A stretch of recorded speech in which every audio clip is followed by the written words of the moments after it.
नमस्कार, मैं हूं दिग्विजय सिंह चौहान। ऋषिकेश में पत्रकार योगेश डिमरी के साथ हुई मारपीट पर खूब बवाल मचा हुआ है। कल ऋषिकेश कोतवाली में बहुत सारे लोग पहुंच गए, काफी ज्यादा भीड़ वहां पर हो गई, जिसके बाद पुलिस पर यह दबाव बनाया गया और शाम होते होते आखिरकार पुलिस ने सुनील गंजे को गिरफ्तार कर लिया। अब सबसे पहले तो सुनील गंजे पर आ जाते हैं। वीडियो में सुनील गंजा ही था जो कह रहा था पत्रकार योगेश डिमरी के ऊपर तमंचा लगाओ, यानी कि तमंचा लगाने की बात कर रहा था। वीडियो में हम बात कर चुके हैं कि किस तरह से पुलिस स्टेशन में भी सुनील गंजे का एक फोटो लगा हुआ था। किसी अच्छे काम के लिए नहीं लगा था, बल्कि अपराध करने के लिए उसका फोटो पुलिस स्टेशन में लगा हुआ था। दरअसल पुलिस स्टेशन में उन लोगों का फोटो चिपकाया जाता है जो लोग हिस्ट्री शीटर होते हैं। मतलब अपराध करना इन लोगों के लिए एक सामान्य सी बात होती है। बताया जा रहा है कि पहले से ही सुनील गंजा शराब की तस्करी किया करता था और इसी सिलसिले में कई बार उसका पुलिस स्टेशन या फिर जेल में आना जाना लगा रहता था, इसीलिए उसका फोटो वहां पर चिपकाया गया है। एक शराब तस्करी करने वाले सुनील गंजे का कॉन्फिडेंस देखिए कितना तगड़ा था। उसने योगेश डिमरी की ऐसी पिटाई कर दी कि योगेश डिमरी के सिर पर 15 टांके लगे हैं, जबड़ा भी उनका टूट गया है, हाथ पैर के बुरे हाल हैं। एम्स अस्पताल में वो इस वक्त भर्ती हैं। लेकिन कल एक चीज और भी देखने को मिली। योगेश डिमरी का हालचाल जानने के लिए कांग्रेस के नेता गणेश गोदियाल और पूर्व विधायक ओम गोपाल रावत पहुंचे। बताया जा रहा है कि एम्स वालों ने भी योगेश डिमरी को डिस्चार्ज कर दिया था। अब बताइए, क्या योगेश डिमरी इतनी जल्दी एक दिन में ही ठीक हो गए कि उन्हें डिस्चार्ज कर दिया जा रहा था? लेकिन ऐन मौके पर गणेश गोदियाल और ओम गोपाल रावत वहां पर पहुंच जाते हैं।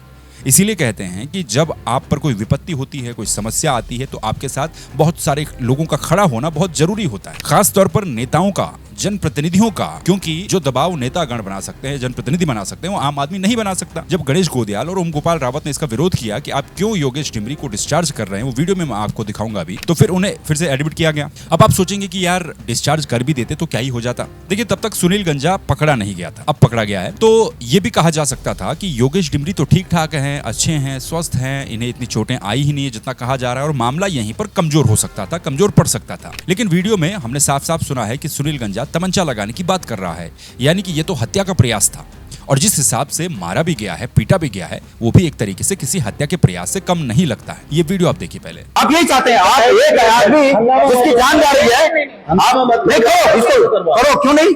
आप लोग जो है मजाक बना रखा है, हॉस्पिटल में उनको कुछ हो, ये माँ है उसकी, आप क्या जवाब देंगे? ये माँ है, उसको आपका स्टाफ बेटे बनाने में लगा हुआ है। हर मरीज बराबर है। ये डॉक्टर कहाँ है? गाड़ी वाले डॉक्टर कहाँ है? इन्होंने अभी मेरे से कहा कि हमने कर दिया एडमिट। वो बोल रही है कि हमने भेज दिया, भाई तुम 7 दिन के लिए घर चले जाओ। क्या ये सब बताइए, कैमरे के सामने बोलिए कि हम भर्ती नहीं करेंगे, 7 दिन बाद आइए। बोलिए, आप बोलिए कैमरे के सामने। अरे भाई, हमने हाथ जोड़ के बोला और क्या करें फिर? हाथ जोड़ के बोला, किसी का हाथ जोड़ने नहीं, हाथ जोड़ के बोला और उसके बाद ऐसा कर रहे हैं। आप एक मरीज को जो तुम्हारे लिए लड़ाई लड़ रहा है, एक पत्रकार है वो, जिसने जान लो, हम लोग आपके लेके घर जाइए, 7 दिन बाद आइए। डॉक्टर हम इलाज करते हैं मरीज की जरूरत। कहाँ डॉक्टर है आप? आपका बेटा होता है, नहीं आपका बेटा होता है, आपके इल्जाम है। आपका बेटा होता क्या करते हैं? ये बात तो खुद पुलिस वाले भी कह रहे हैं कि सुनील गंजा एक हिस्ट्री शीटर है। लेकिन वो हिस्ट्री शीटर योगेश डिमरी को पीट रहा था, गाली दे रहा था, धमकी दे रहा था, और पुलिस की मौजूदगी भी थी यहाँ पर। वहां पर एक पुलिसकर्मी भी था। लेकिन उस वक्त पुलिस वाले भैया ने कुछ नहीं बोला। वो तो योगेश डिमरी को ले गए, लेकिन सुनील गंजे को नहीं ले गए। जबकि पुलिस खुद ये कह रही है कि वो लोग सूचना पर वहां पर पहुंचे थे। जब कहीं पर भी कोई मारपीट का मामला आता है, जहां पर चीता पुलिस या इस तरह की पुलिस पहुंच जाती है, तो दोनों पक्षों को उठाकर ले जाया जाता है। लेकिन यहाँ ऐसा नहीं हुआ। योगेश डिमरी को तो ले गए अस्पताल, लेकिन सुनील गंजा जो कह रहा है, खुले में कह रहा है, उठाओ इसको ले जाओ यहाँ से, उसे नहीं ले गए। अभी सुनील गंजा जो नामजद इन्होंने किया है अपनी एप्लीकेशन में, इसका नाम आ रहा है। देखिए, जैसे कि मैंने बताया आपको कि ये शराब का काम यहाँ पर करता है, और इसमें इसका जो भी आपराधिक रिकॉर्ड है और जो ये हिस्ट्री शीटर है यहाँ का, तो उस हिसाब से हम ये थाने की कार्रवाई, इस पर फोटो लगाया जाता है ताकि आम जन को पता हो, और इसके विरुद्ध कभी कोई ऐसी शिकायत हो तो वो लोग थाने पर दे सकें। सुनील गंजा तो पुलिस ने पकड़ लिया है, लेकिन सवाल तो कई है ऋषिकेश में। अवैध शराब किसके संरक्षण में बेची जा रही है, ये पूरा व्यापार किसके संरक्षण में चल रहा है? सुनील गंजे का अपना तो इतना कॉन्फिडेंस, इतना आत्मविश्वास नहीं हो सकता कि वो ऐसा काम कर दे, ऐसी मारपीट कर दे। इनका भी कोई आका होगा, इनकी भी कोई हायरार्की होती होगी। और पुराने कई वीडियो हैं जिसमें योगेश डिमरी अवैध शराब का खुलासा करते हैं। कहीं रेस्टोरेंट में बेची जा रही है, कहीं पर नुक्कड़ों पर बेची जा रही है। यानी कि जो काम पुलिस का था, पुलिस को करना चाहिए था, वो काम कुछ और लोग कर रहे हैं। जब शराब पकड़ करके वो पुलिस स्टेशन जाते हैं, तो उनके ही साथ पूछताछ होने लगती है। दुनिया भर की फॉर्मेलिटीज करवाई जाती है। नाम लिखो, पिताजी का नाम लिखो, आधार कार्ड दो। ऐसा क्यों? और ऋषिकेश जैसी तीर्थ नगरी में ऐसे काम और ऐसी गुंडागर्दी आने वाले समय के लिए एक चिंता का विषय भी है। जो लोग ये सोच रहे हैं कि योगेश डिमरी से हमारा क्या लेना देना, वो ये भी सोच लें कि कल के दिन किसी के साथ भी कोई भी घटना घट सकती है, हो सकती है। तब योगेश डिमरी जैसे लोग ही होते हैं जो कि अपना कैमरा लेकर, अपना माइक लेकर के आपके लिए लड़ते हुए नजर आते हैं और आपके साथ खड़े रहते हुए नजर आते हैं। पिछले कुछ समय से एक के बाद एक ऐसी घटनाएं उत्तराखंड में लगातार हो रही हैं जो कानून व्यवस्था पर सवाल उठा रही हैं। कानून व्यवस्था का खौफ अपराधियों में होना चाहिए, न कि आम जनता में होना चाहिए। पुलिस का डर आम जनता में ज्यादा देखा जाता है, हर कोई हिचकिचाता है पुलिस के पास जाने से। हमारी पुलिस का नारा यही है, मित्रता, सेवा, सुरक्षा। अब कानून व्यवस्था खराब है, ये बात तो पूर्व मुख्यमंत्री और वर्तमान में हरिद्वार के सांसद हैं त्रिवेंद्र सिंह रावत, वो भी मान रहे हैं। उन्होंने उत्तराखंड की कानून व्यवस्था पर सवाल उठाए हैं, गंभीर सवाल उठाए हैं, वाजिब भी ये सवाल लगते हैं। त्रिवेंद्र सिंह रावत ने कहा है कि मैं अनुभव कर रहा हूं कि जिन कामों में पुलिसिंग होनी चाहिए थी, पुलिस उसके इतर कामों में लगी हुई, यानी कि पुलिसिंग वाला काम नहीं कर रही, कुछ और काम कर रही है। उन्होंने ये कहा है कि हरिद्वार में दिन दहाड़े हुई डकैती चिंता का विषय है। पुलिस का डर बदमाशों में दिखना चाहिए, जो कि बिल्कुल भी नहीं दिखाई दे रहा है, और उत्तराखंड के लोग खुद को असुरक्षित महसूस कर रहे हैं। ये बातें किसी विपक्षी आदमी ने नहीं कही हैं, किसी छोटे मोटे आदमी ने नहीं कही है, बल्कि त्रिवेंद्र सिंह रावत ने कही है, जो कि पूर्व मुख्यमंत्री और वर्तमान सांसद हैं। अब बड़े अखबारों में योगेश डिमरी की खबर को तो ज्यादा प्राथमिकता दी नहीं गई, लेकिन आज कानून व्यवस्था पर एक खबर जरूर छपी है। किसी ने लिखा है कि सीएम ने संभाला मोर्चा और किसी ने लिखा है कि सीएम हुए सख्त। अच्छी बात है, होना भी चाहिए कानून व्यवस्था पर, सीएम को भी सख्त होना चाहिए। मतलब ये भी साफ है कि मुख्यमंत्री भी पुलिस के काम से खुश नहीं है, का तो यही मतलब हुआ। वो उन्हें भी पता है कि कानून व्यवस्था कैसी है। मुख्यमंत्री ने कानून व्यवस्था की समीक्षा बैठक में बड़े बड़े अधिकारी मौजूद थे। सीएम ने कहा है कि अक्सर देखा गया है कि सड़क पर सरेआम किसी की पिटाई हो जाती है, सड़क पर कोई खुलेआम हुड़दंग मचा रहा है। इस तरह की घटनाएं अब प्रदेश में दिखनी नहीं चाहिए।